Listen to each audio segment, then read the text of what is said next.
I've been at this politics thing a long time, and I will tell you that it's not supposed to be neat. The whole idea of American politics is that it's supposed to be uncomfortable and inconvenient. We're supposed to be having an argument about what's important.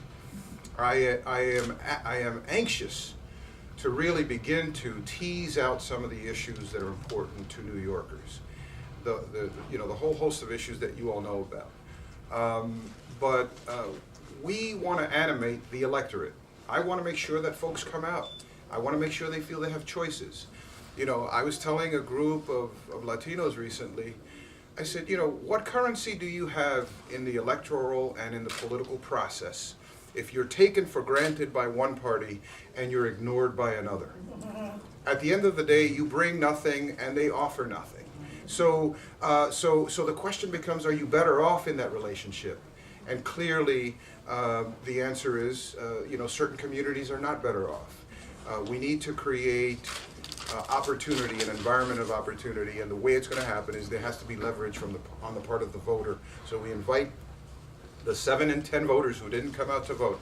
Let's get out and vote in 2013. So just to follow up on that real quick, though, I understand that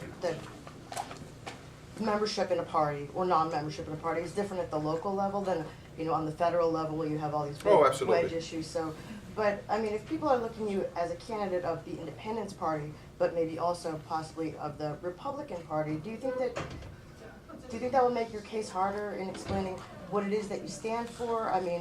You may stand for certain things, but are there things that between the parties that might conflict, and if so, how would you handle it? There are, and clearly nobody is 100% comfortable with all of the platform of any political party, and if you are, you're probably asleep, because clearly, or being dishonest. I am a social progressive, and I agree with many of the principles and the objectives of the Democratic Party and the aims of engaging, of dealing with the issues on that side. But I'm also a fiscal conservative, and I know that we have a responsibility to balance the books. We cannot live beyond our means. We cannot mortgage the future.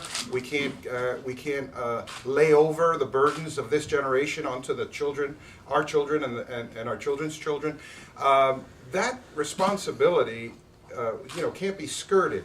And so the idea that we can bring these issues to the forefront and allow the electorate to decide is simply why we're doing this. It's a very clear, simple gesture. Last question.